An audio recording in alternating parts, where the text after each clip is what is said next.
নকৰিও বাপ এহি বুলি কান্দে কলি কৰিয়া বিলাপ নিপতি বুলন্ত কলি তোক দি অনুষ্ঠান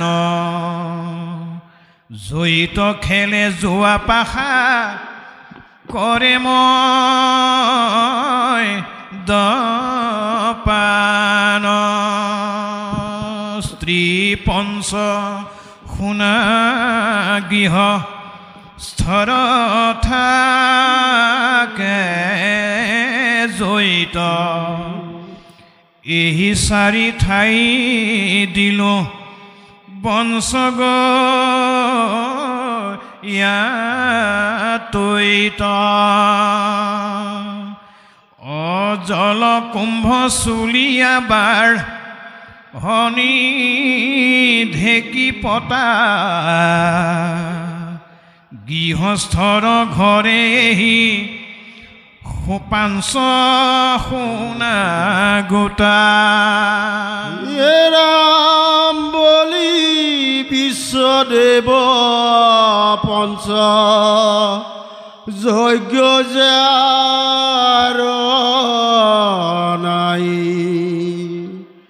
তাৰ পঞ্চস্থান তথা কি বেহৰ বনাই। বাৰু কৃষ্ণ যে ইমানকণ সময়লৈকে কলিৰ পৰিয়ালটো থকা জেগাকেইখন মহাপুৰুষে পৰিচয় কৰি দিলে। এতিয়া আমাৰ বহুতে বুজি লওঁ যে স্ত্ৰী পঞ্চ শুনা গৃহস্থৰত থাকে জড়িত এই চাৰি ঠাই দিলোঁ বংশগয়া তৈত মানে নিৰ্দিষ্ট কৰি দিলে। এতিয়া আমাৰ বহুতৰে ধাৰণা হয় যে যোৱা পাখাতে কলি থাকে, কিন্তু আমাৰ ভাগৱতে কৈছে কলি আপোনাৰ ঘৰতো থাকিব পাৰে। মনত ৰাখিব যে স্ত্ৰী বুলি ক'লে আমি কি বুজি পাম যে আমি দৈনন্দিন যি আহাৰ তৈয়াৰ কৰোঁ, আমি গ্ৰহণ কৰিবৰ কাৰণে যি আহাৰ গ্ৰহণ কৰোঁ তাতো আপোনাৰ কলিয়ে বসবাস কৰিব পাৰে যদিহে পদ্ধতিটো শুদ্ধ নহয়। এতিয়া পদ্ধতিটো শুদ্ধ কৰিবৰ কাৰণে কাক সুধিব লাগিব? আমি মহাপুৰুষ মাধৱদেৱক সুধিব লাগিব পদ্ধতিটো কেনেকৈ আমি গৃহাশ্ৰমৰ অন্ন তৈয়াৰ কৰিব লাগে। তেওঁ ভক্তি ৰত্নাৱলী পুথিত লিখিছে যে সমস্ত নাৰায়ণ পৰ জানিবা নিশ্চয় অৰ্পণ নভৰিলে তাৰ ফল নধৰয়। এতিয়া আমি ৰন্ধন কৰা দ্ৰব্য আমি অৰ্পণ কৰিব লাগিব। কি কি দ্ৰব্য? আমি তিনিটা দ্ৰব্য অৰ্পণ কৰিব নালাগে, যেনেকৈ মৎস্যৰহিত ব্যঞ্জন, মাংসৰহিত ব্যঞ্জন আৰু আপোনাৰ অংকুৰিত হোৱা ডিম। এই তিনিটা বস্তু ভগৱন্তলৈ অৰ্পণ কৰিব নালাগে, কাৰণ ভগৱন্তই সেই দ্ৰব্য কেতিয়াও গ্ৰহণ নকৰে। কিয় নকৰে? ভগৱন্তই উত্তৰ দিছে এৰা মই আত্মা মোক কাটে কেনে মহা দুষ্ট মোহৰ হিংসাত কোন দেৱ হৈব তুষ্ট। এনেবিলাক দ্ৰব্য হয়তো আমি বহুতে খাই আছোঁ, খায়ে থাকিম, কথা নাই, কিন্তু ভগৱন্তলৈ অৰ্পণ কৰিব নালাগে, কাৰণ সেয়া ভগৱন্তই কেতিয়াও গ্ৰহণ নকৰে। ভগৱন্তই কি অন্ন গ্ৰহণ কৰে? আমাৰ ভাগৱতত উল্লেখ আছে চেদস মানে গজনমুখী অন্ন ভগৱন্তই গ্ৰহণ কৰে, কিন্তু অন্য কেতিয়াও ভগৱন্তই গ্ৰহণ নকৰে। গতিকে ভগৱন্তক অৰ্পণ কৰিব লাগিব। ভগৱন্তক অৰ্পণ কৰিলেও ৰান্ধনীগৰাকী কিন্তু হাত সাৰিব নোৱাৰে। মনত ৰাখিব, ৰান্ধনীগৰাকীয়ে কি কৰিব লাগিব? এৰাম যজ্ঞ কৰি যিটো জনে অৱশেষে খায় তাহাৰ সমস্ত পাপ হবে দূৰে যায়।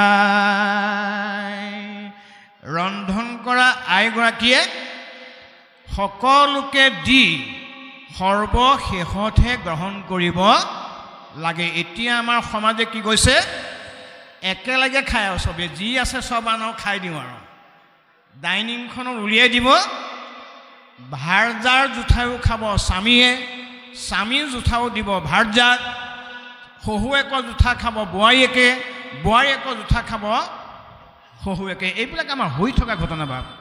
এইকাৰণে আমাৰ ভাগৱতে কৈছে, যজ্ঞ কৰি যিটোজনে অৱশেষে খায়, এই কৰ্মবিলাক কৰি সকলোকে দি যিগৰাকী আই মাতৃ আহাৰ খায়, এইগৰাকীয়েহে যজ্ঞৰ ফলটো লাভ কৰিব পাৰিব। এতিয়া উদাহৰণ লাগিব আমাক, উদাহৰণ আমি ধুনীয়াকৈ চাব জানিম। মহাভাৰতৰ পঞ্চ পাণ্ডৱৰ প্ৰথম ৰজনী বনবাস। বনবাস হৈছে কিন্তু অতি আচৰিত, পাণ্ডৱৰ লগত কিন্তু দ্ৰৌপদীক বনবাস দিয়া নাছিল। দ্ৰৌপদীক ক'লে তুমি ঘৰতেই থাকা, কিন্তু পাণ্ডৱৰ প্ৰতি শ্ৰদ্ধা আছিল, গতিকে দ্ৰৌপদীয়েও ক'লে মই আপোনালোকৰ লগতে বনবাসলৈ যাওঁ। কিন্তু দ্ৰৌপদী বনবাস নাছিল নহয়। গৈ আপোনাৰ প্ৰথম ৰজনী অৰণ্যত এটা সাধাৰণ কুটিৰ বনালে। সেইটো বনবাস দেই, অজ্ঞাতবাস নহয়। আকৌ কুটিৰ বনাই অন্ন তৈয়াৰ কৰি আছে।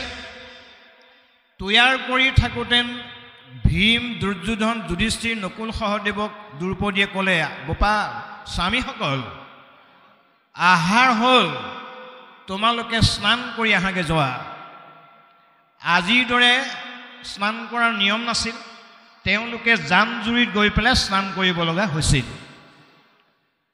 ভীমে ভাবিলে, আজি মই অন্ন কেনেকৈ তৈয়াৰ কৰে মনে মনে বেৰৰ ফুটা দি চাবগৈ লাগিব। ভীমে গা ধুম বুলি কৈ পেলাই আধা বাটৰ পৰা ঘূৰি আহি চালেহি, অন্ন তৈয়াৰ কৰি থকা আইগৰাকীয়ে কেনেকৈ অন্ন তৈয়াৰ কৰিছে। আহি পেলাই দেখিলে কান্দি কান্দি অন্ন তৈয়াৰ কৰি আছে। নিৰ্দিষ্ট সময়ত সকলো আহিল। ভীমেও যোৱাৰ ভাও ধৰি আকৌ ঘূৰি আহিছে। সকলোকে অন্ন বাঢ়ি দিছে। ভীমে কৈছে, আজি মই আহাৰ নাখাওঁ। কিয় নাখায় যুধিষ্ঠিৰে সুধিলে। বোলে নাই নাই, আজি মই আহাৰ খাব নোৱাৰোঁ। কিয়? এয়া আপুনি পাঞ্চালীকে সোধক বুলি দ্ৰৌপদীক সুধিবলৈ ক'লে। দ্ৰৌপদীয়ে ক'লে, মইতো বুজি পোৱা নাই কিয় নাখায়।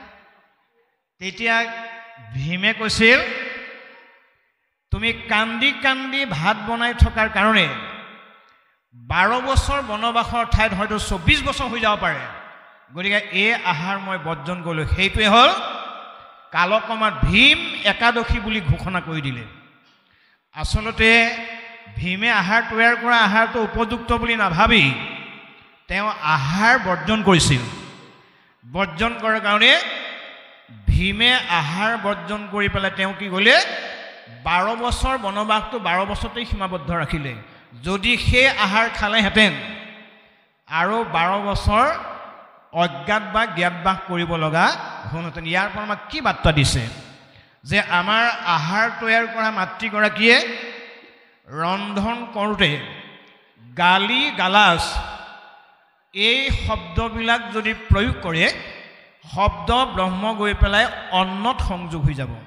আৰু সেই অন্ন যদি আপুনি গ্ৰহণ কৰে, আপুনি ভগৱন্তক এই 7টা যুগত বিচাৰিলেও আপুনি ভগৱন্তক লাভ কৰিব নোৱাৰিব। সেইকাৰণে আমাৰ ভাগৱতে কৈছে যে অতিথিৰ অম্বেষণে ৰাজমাৰ্গে যাব, সমস্তকে দিয়ে যিটো পৰে অন্ন খাইব। যে সকলোকে দি মেলি আহাৰ যদি মাতৃগৰাকীয়ে গ্ৰহণ কৰে, তেনেহ'লে সেই আহাৰেহে আমাক জীৱনত উন্নতি সাধন কৰিব পাৰিব। গতিকে সেইকাৰণে ৰজা হৰিশ্চন্দ্ৰই ঘোষণা কৰিছিল কি বুলি, অকৰ্মৰ বেলাত তই সব্যাক কৈছিলে, কৰ্মৰ বেলাত তই মন্ত্ৰীহে ন দেখি এৰাম বুদ্ধিৰ বেলাত তই যেন প্ৰাণ সখী অন্নৰ বেলাত তই মাতৃ যেন স্থান শয়ন বেলাত তই দাসীৰ সমান তই হেন ভাৰ্যাময়ী পাইব কত ভাগে মোৰ মুখে তোৰ গুণ কি বনাই বেক লাগে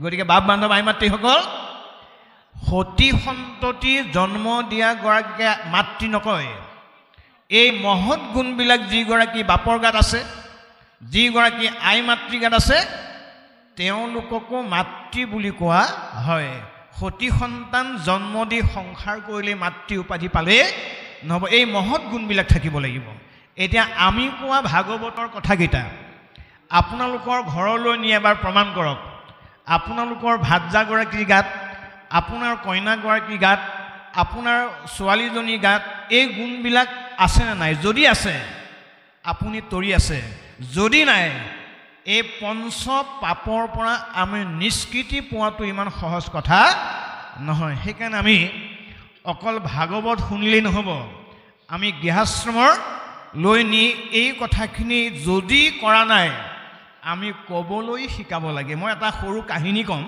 মই কাহিনী কৈ ভাল পাওঁ মানে এই কাহিনীটো আজিৰ পৰা 31 বছৰ আগৰ কাহিনী তেতিয়া মই হাতত কাণত ঢোল আছে আৰু মই ভাগৱত একো বুজি নাপাওঁ এতিয়াও বুজি নাপাওঁ তেতিয়া একো বুজি নাপাওঁ এগৰাকী নবৌক বিয়া কৰিবলৈ আহিছিলোঁ নবৌৰ ছজন আছিল দেউৰ শহু শাহু আছিল আৰু স্বামী আছিল দেউৰ ছজন বৰ ভাগ্যৱন্ত ছজন দেউৰ পাইছে তেতিয়া মাকে কৈছিল মানে শাহুৱেকে বোৱাৰীয়েকে প্ৰথম বোৱাৰীটো অতি মৰম আছিল বোৱাৰীয়েকক কৈছে অ' আই তই ভাল মাছ মাংস হ'লে তই আকৌ থবি দেই তেতিয়া বোৱাৰীয়েকে ভাবিলে হয় মায়ে যেতিয়া কৈছে মই থোৱাই ভাল আৰু লাহেকৈ বিতৰণ নকৰাৰ আগতে ভাল মাছৰ টুকুৰাটো ধুনীয়াকৈ বাঢ়ি পেলাই কেৰাহী কিনাৰতে থৈ দিয়ে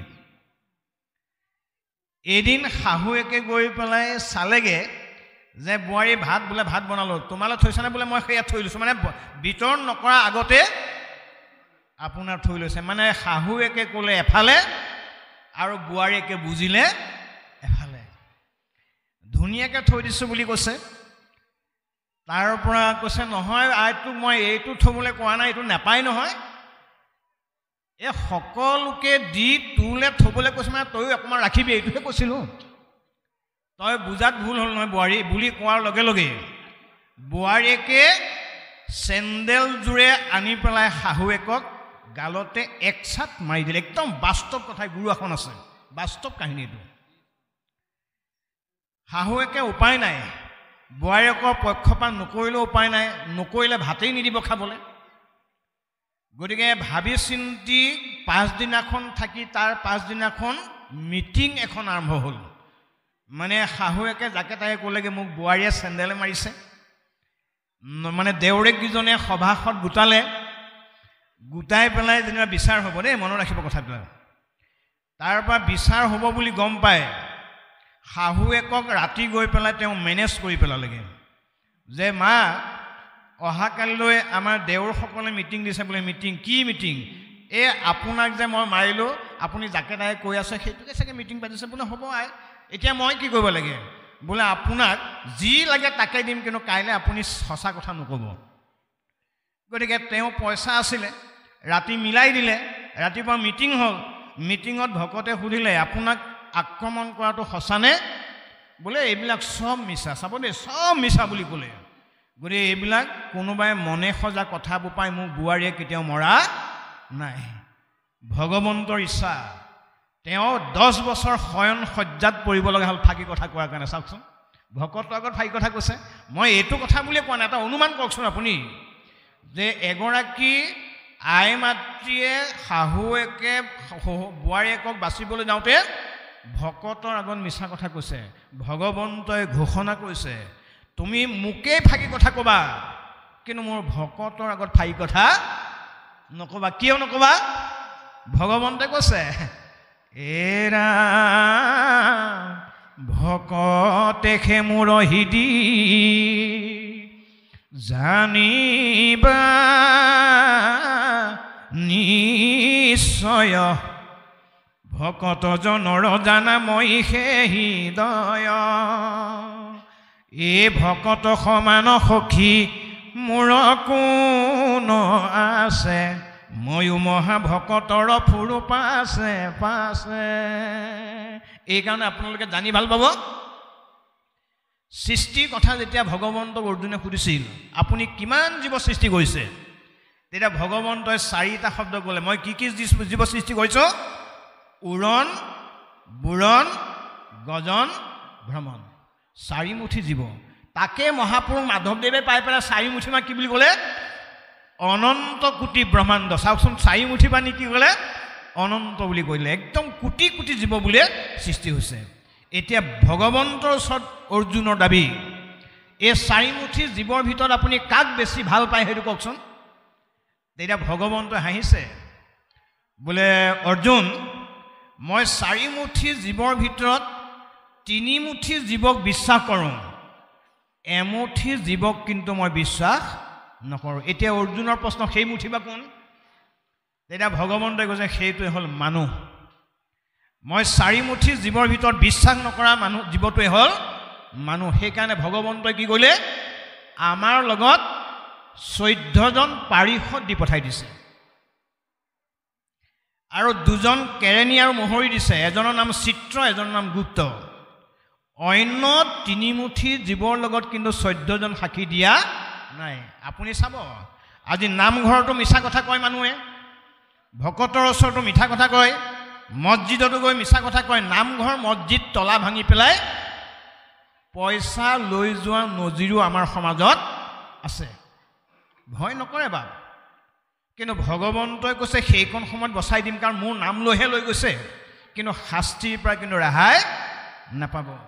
এইকাৰণে আমাৰ মহাপুৰুষে লিখিছে, অজ্ঞান শূন্য আতি পশু পক্ষী জাতিয়ে, তাকো অনুগ্ৰহ কৰিয়া চাকৃপাময়,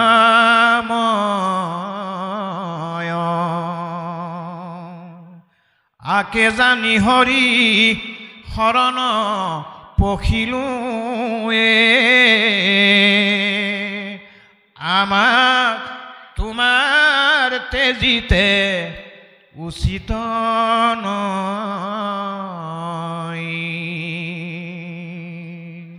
উপলব্ধি চাওকচোন মহাপুৰুষ মাধৱদেৱ, যে সকলো জীৱকে ভগৱন্তই পৰিচালনা কৰে। এইটোকে জানি যদি আমি ভগৱন্তক শৰণ গ্ৰহণ কৰোঁ, ভগৱন্তই সেইজনক কেতিয়াও পাহৰি যাব নোৱাৰে। এইকাৰণে আমাৰ শৰণবিলাক কেনেকুৱা হৈছে? মহাপুৰুষ মাধৱদেৱে কৈছে, বচনে কেৱল মাত্ৰ। আমি বচনতহে ৰামকৃষ্ণ বুলি কওঁ, কিন্তু ভগৱন্ত যে সকলো হৃদয়তে আছে, এই কথাটো আমাৰ বহুতৰে উপলব্ধি নহয়। ইয়াৰ পাছত লিখিছে যে, হে জগতৰ জীৱশ্ৰেষ্ঠ মানৱ, তোমালোকে বলি বিশ্ব দেৱ যজ্ঞ পঞ্চজাৰ নাই, যিখন ঘৰত 5টা যজ্ঞ সকলো দিনে নকৰে। এতিয়া যজ্ঞৰ সংজ্ঞাটো কি?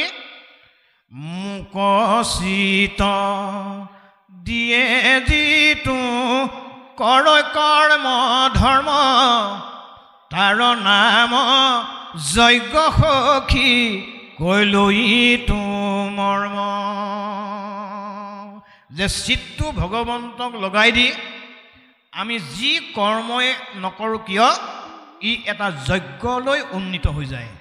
গতিকে আমি এই যজ্ঞবিলাক আমি গৃহাশ্ৰমত যেনেকৈ ধৰক ৰাতিপুৱা গা ধোৱাটো এটা যজ্ঞ হয়, ঈশ্বৰ সেৱা ধূপ ধূনা জ্বলোৱাটো এটা যজ্ঞ হয়, তাৰ পাছত আহাৰ খোৱাটো এটা যজ্ঞ হয়, তাৰ পৰা অতিথি এজনক শুশ্ৰূষা কৰাটো যজ্ঞ হয়।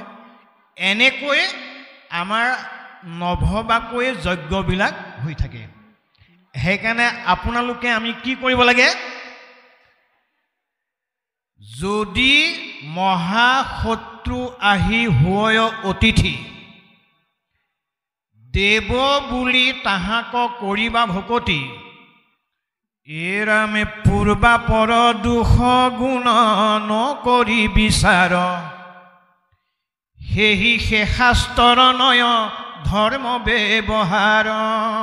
এইটো নিৰ্যজ্ঞ বুলি কয় যে যদি আপোনাৰ ঘৰলৈ এজন শত্ৰু আহিছে, শত্ৰুজনক যদি আপুনি মিষ্ঠ বাক্যৰে পালন কৰিব পৰাকৈ কথাখিনি প্ৰয়োগ কৰে, ইও এটা যজ্ঞলৈ উন্নীত হৈ যায়। আৰু তাকে যদি কৰা নাই, এৰা অতিথিক দেখি যদি চকু পকাই চাৱে, ঠাই নাই বুলি যদি হুলাহুলি কৰে, কংকব ককাকে তাৰ ঠুতে চকু কাঢ়ে, মৰু মৰু বুলি সিটো আৰ্তৰাৱেছে ৰে।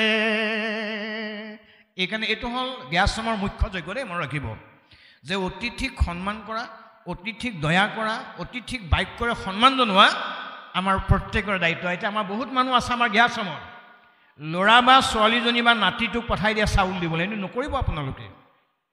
অতিথি এজনক চাউলকেইটা আপুনি নিজেই দিব লাগে, পৰাপক্ষত গৃহাশ্ৰমৰ জ্যেষ্ঠসকলে দিব লাগে। দিওঁতেন যদি এষাৰ বাক্য সোধে কিমান ভাল পাব। আমাৰ বহুতে তাকে নকৰি শিশুসকলক পঠাই দিয়া, যা দি দেগে যা, এইটো তেনেকুৱা কথা নহয় দেই। অতিথি শুশ্ৰূষাৰ যদি আপুনি ভালকৈ নকৰে, ভগৱন্তই কৈছে সেইখন ঘৰত মই কৃপা কেতিয়াও দিব নোৱাৰোঁ। কাৰণ সেইটো ময়ে নাছিলোঁ জানো, দৈৱৰ বশতহে আহিছোঁ মই অতিথি হৈ। মই কিয় আহিব লগা হ'ল, অৰ্জুনে সুধিলে কিয় আহিবলগীয়া হ'ল আপুনি?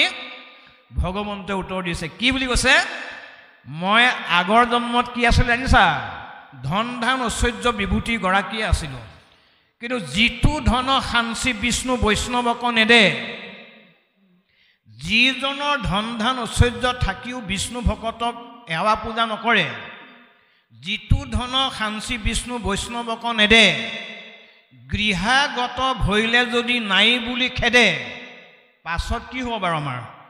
অহা ধন ধন বুলি কান্দে ৰাও বান্ধি, ঘৰে ঘৰে ভিক্ষা মাগে কৃষ্ণ কৃষ্ণ বুলি। ক'ত হাৰিব? সেই পোচাকযোৰ আমাক পিন্ধাই দিব। এইটো নহ'বৰ কাৰণে আমি এই ভাগৱত শুনিব লাগে, এইটো নহ'বৰ কাৰণে আমি ধৰ্ম আচৰণ কৰিব লাগে, আৰু নহ'বৰ কাৰণে যোগে নিৰ্ণয় কৰি দিয়া নিয়মবিলাক পালন কৰিব লাগে। এই তিনিটা কাৰণ যদি আপোনালোকে বুজি পালে বা আমি বুজি পালোঁ, তেনেহ'লে আমি যাতায়ত কৰি থাকিব নালাগে আৰু অহা যোৱা কৰি থাকিব নালাগে আৰু। এইটোৱে মহাপুৰুষৰ বাণী। ইয়াৰ পাছত কি কৈছে আমি